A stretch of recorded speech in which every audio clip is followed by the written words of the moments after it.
It's the Currency Restriction of the Use of Cash Bill 2019, international effort to eliminate cash. Countries around the world have actually imposed cash bans. You cannot do cash transactions above a certain level.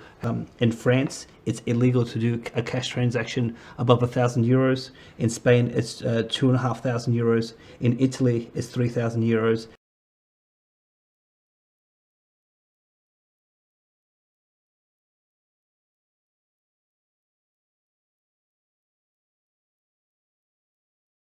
Transactions above those sorts of levels will have to go through the banking and finance system in some way, Yes. Which means that they can be tracked, followed, audited, and very importantly, the system can be turned off. Yes. So a fundamental personal freedom is being given up. This is a critical part of being able to execute negative interest rates, isn't it?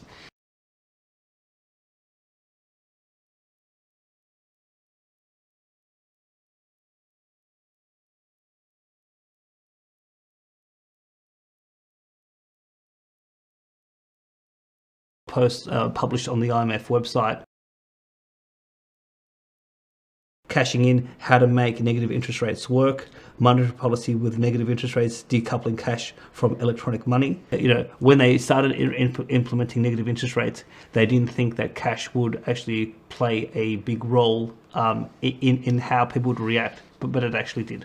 Right, and just to be clear on that, the reason is that in a negative interest rate environment, actually holding cash means that you actually create and hold more value than if you hold the money in the bank because of the negative interest rates. In other words, they charge you to hold money in the bank, whereas in fact, if you hold cash, there's no erosion of the value of the cash. What interest rate do you pay on a physical $10 note? And the answer is zero. You get no interest and you pay no interest. So if there is a negative interest rate, you actually make more money by holding a physical note, which is zero, which is more than negative. And therefore, when around the world, when they have tried to implement negative interest rates, there has been hoarding of physical cash to take negative interest rates super negative. So not just at negative 0.5% or like Switzerland, negative 0.75%. They wanted to take it to -3, -4, -5.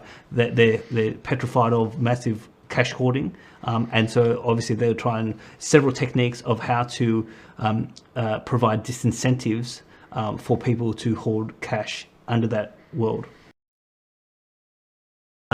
Section 7 talks about public officials doing their jobs. So if the police, intelligence services, the Reserve Bank or the Royal Mint are doing cash payments above $10,000, they are exempt. They've put digital currency in the Act, but then they've said in the regulation it is exempt. Now, so if this passes, cryptocurrency, so if you want to use crypto, if I had 12,000 of Bitcoin and you were a car yard, I could still use my Bitcoin to buy a car from you because it's exempt. But obviously the key point on this is that down the track, the government has the ability to just hit the switch and make crypto transactions above 10,000 illegal. Because it's in the regulation and they don't have to go back to Parliament, it's a sleeper sort of section in the regulation. These exemptions, I think, are just in here to provide the government with sufficient excuses to downplay any concerns. Like in effect, they're just flagging that at some point, no, they're going to switch these exemptions off.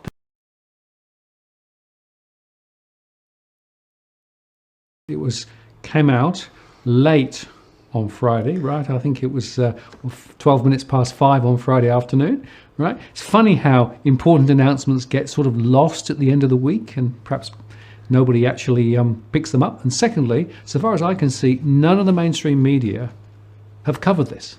No. Which I find remarkable.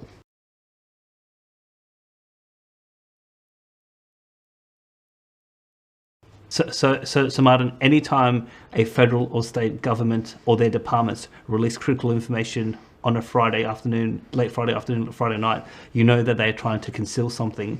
And so obviously it's Monday night now. The mainstream media and people in the Parliament have had an opportunity to openly talk about this if they so wish.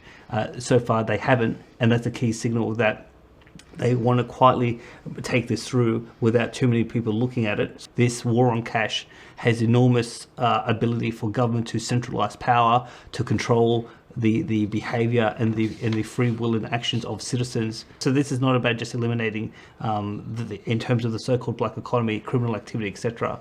It really goes to the heart of what sort of economic freedom we have in this country, and whether we can openly transact independently of government telling us how to live our lives.